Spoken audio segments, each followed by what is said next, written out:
Sejak berakhirnya Perang Dunia II, dunia telah menyaksikan perubahan besar pada tatanan geopolitik global. Dengan runtuhnya Uni Soviet pada tahun 1991, NATO telah mengalami transformasi besar dari pemain regional menjadi pemain global. Kini, NATO tidak hanya fokus pada pertahanan militer, tetapi juga aktif menangani isu-isu modern seperti terorisme, cyber security, dan bencana alam. Dengan jaringan kemitraan global, NATO terus berupaya aktif untuk menciptakan dunia yang damai dan stabil.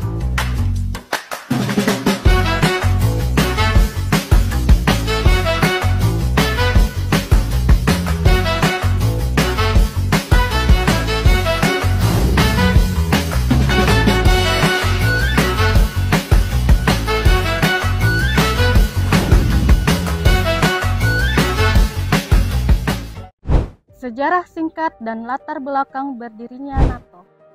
NATO didirikan pada 4 April 1949 melalui penandatanganan Perjanjian Washington.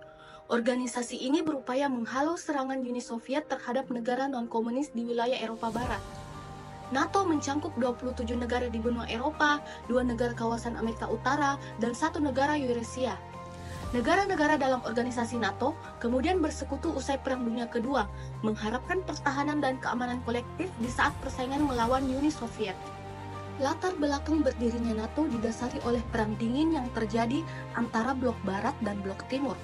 Perang Dingin ini tidak dapat dipisahkan dari Perang Dunia Kedua yang menghasilkan 2 negara adidaya, Amerika Serikat dan Uni Soviet, yang menganut ideologi yang saling bertolak belakang, yakni liberalis dan komunis. Setelah Perang Dunia Kedua, negara-negara di Eropa Barat mengalami keruntuhan militer dan ekonomi. Di sisi lain, partai berhaluan komunis juga berkembang di Italia dan Prancis. Pasca Perang Dunia Kedua, Uni Soviet masih menjadi negara kuat dan mengendalikan Eropa Timur. Berkat persamaan nasib tersebut, Inggris dan Prancis kemudian mulai menginisiasi gagasan NATO. Pada tahun 1947, Traktat Dunkirk ditandatangani oleh Prancis dan Inggris sebagai Treaty of Alliance and Mutual Assistance yang berfokus pada kemungkinan serangan oleh Jerman atau Uni Soviet setelah Perang Dunia Kedua. Pada tahun 1948, aliansi ini diperluas untuk mencangkup negara-negara Benelux dalam bentuk Western Union, juga disebut sebagai Organisasi Perjanjian Brussels, yang didirikan oleh Perjanjian Brussels. Pada tahun 1449, aliansi militer baru dibentuk yang mencangkup Amerika Utara menghasilkan penandatanganan Perjanjian Atlantik Utara pada tanggal 4 April 1949 oleh negara-negara anggota Western Union ditambah Amerika Serikat, Kanada, Portugal, Italia, Norwegia, Denmark, dan Islandia. Perjanjian ini mencangkup 27 negara di benua Eropa, 2 negara kawasan Amerika Utara, dan 1 negara Eurasia. Tujuan NATO adalah untuk menjamin kebebasan dan keamanan sekutu negara anggota NATO dengan cara politik dan militer. Organisasi ini berkomitmen untuk bekerja sama tentang masalah terkait pertahanan dan keamanan, membangun kepercayaan, dan mencegah konflik. Jika upaya penyelesaian sengketa secara diplomatik gagal, NATO memiliki kapasitas militer yang diperlukan untuk melakukan operasi manajemen krisis seperti yang diatur dalam pasal 5 Perjanjian Washington. Perkembangan NATO sebagai aliansi pertahanan regional. Di sini saya akan menjelaskan bagaimana perkembangan NATO sebagai aliansi pertahanan global. Nah, seperti yang kita tahu, sejak pembentukannya pada tahun 1949, Organisasi Traktat Atlantik Utara atau biasa disebut dengan NATO telah mengalami perkembangan yang signifikan sebagai aliansi pertahanan regional, yang dimana sejak awal berdirinya, NATO telah mengalami perluasan keanggotaan yang signifikan, yang dimana anggota pertamanya terdiri dari 12 negara dan saat ini telah berkembang menjadi 30 negara anggota. Perluasan ini mencerminkan keberhasilan aliansi dalam menarik negara-negara Eropa dan transatlantik lainnya untuk bergabung dan berkomitmen pada prinsip-prinsip keamanan kolektif. Selain itu, NATO juga menjalin hubungan dengan organisasi internasional dan regional lainnya seperti Perserikatan Bangsa-Bangsa atau biasa disebut dengan PBB dan juga Uni Eropa. NATO terus beradaptasi dengan perubahan ancaman keamanan yang muncul pasca serangan 11 September 2001, yang dimana NATO memainkan peran penting dalam melawan terorisme dengan mendirikan operasi Result Support di Afghanistan. Kemampuan teknologi dan militer NATO dalam menjaga perdamaian dan penanganan krisis di wilayah Eropa.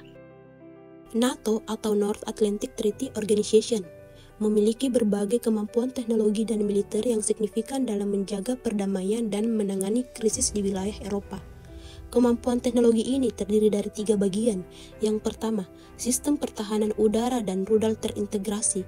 NATO memiliki sistem pertahanan udara dan rudal yang canggih seperti Aegis Ballistic Missile Defense System dan Patriot Missile System yang dapat melindungi wilayah anggotanya dari serangan udara dan rudal.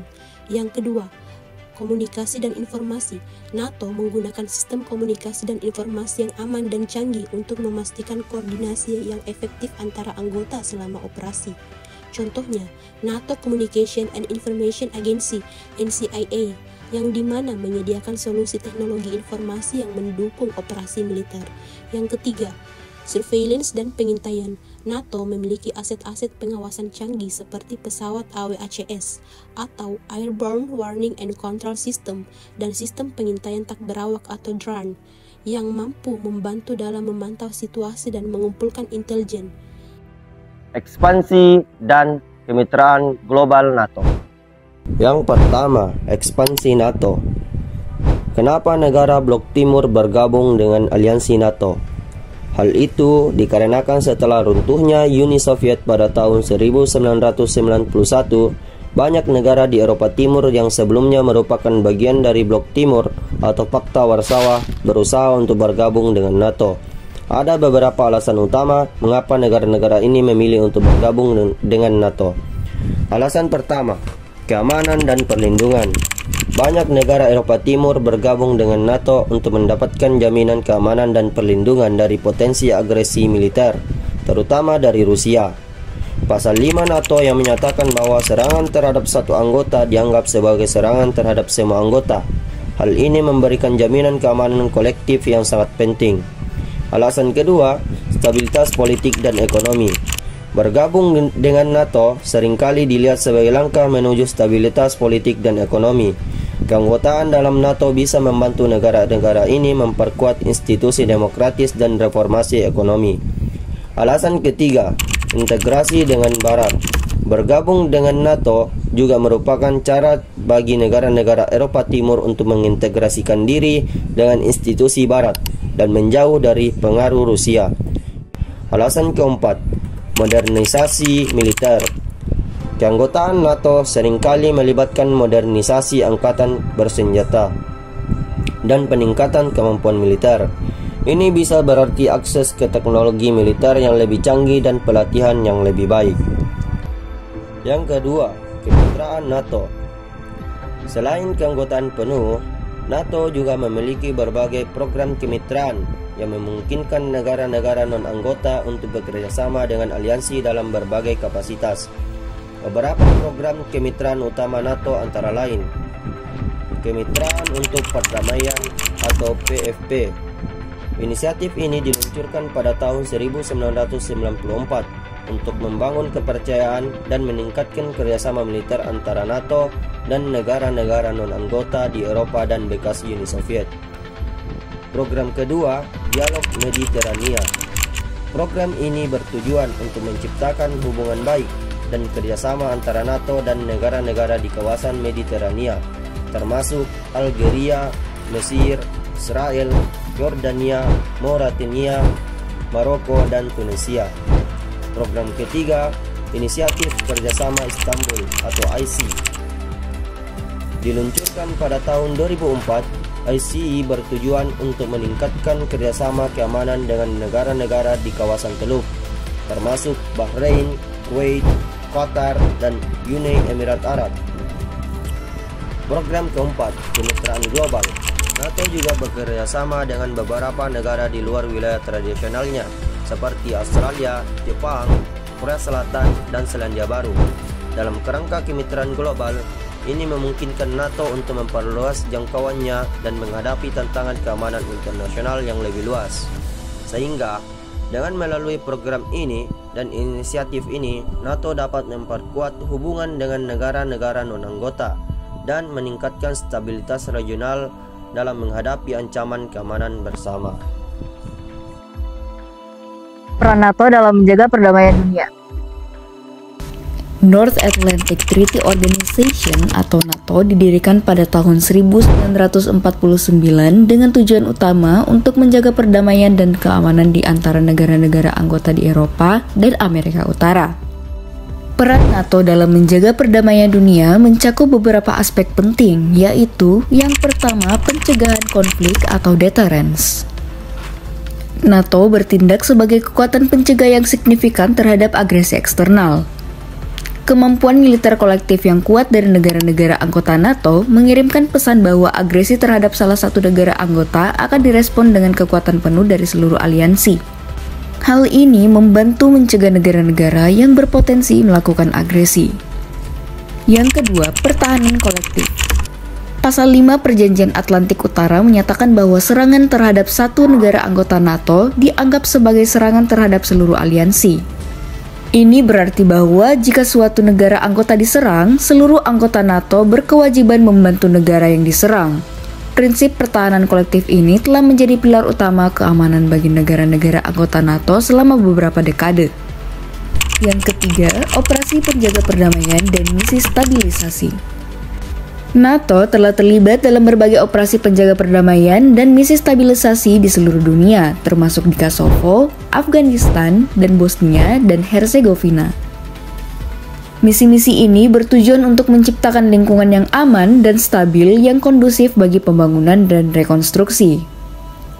Yang keempat, kerjasama keamanan dan dialog.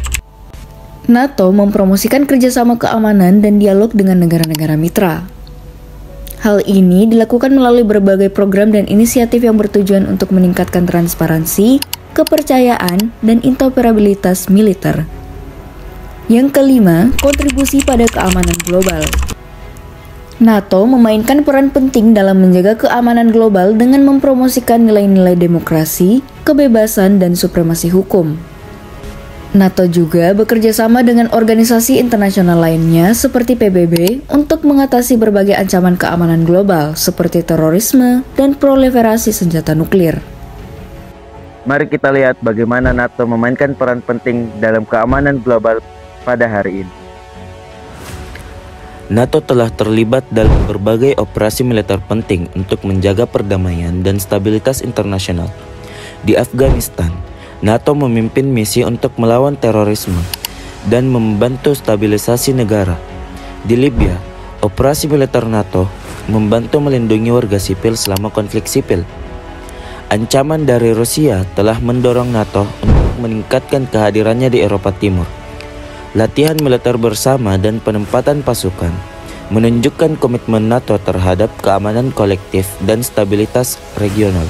NATO juga menghadapi ancaman baru seperti serangan cyber. Dengan mengembangkan kapabilitas cyber defense, NATO melindungi infrastruktur kritis dari serangan yang dapat melumpuhkan negara-negara anggota. Selain operasi militer, NATO juga aktif dalam misi kemanusiaan, memberikan bantuan bencana di seluruh dunia. Ketika bencana alam terjadi, NATO dengan cepat mengerahkan bantuan dan sumber daya untuk membantu negara-negara yang terkena dampak. NATO memperluas kemitraannya dengan negara-negara non-anggota untuk memperkuat keamanan global. Melalui inisiatif seperti Dialog Mediterania dan Kemitraan untuk Perdamaian, NATO bekerja sama dengan negara-negara di luar aliansi untuk menangani tantangan keamanan bersama. Dengan adaptasi terhadap ancaman baru dan komitmen terhadap perdamaian, NATO terus memainkan peran krusial dalam menjaga keamanan dan stabilitas global. Solidaritas dan kemampuan beradaptasi membuat NATO tetap relevan di dunia yang terus berubah ini. Sekian dari kami, jangan lupa nonton dan apa teman-teman? Like, comment, And subscribe. Yeay!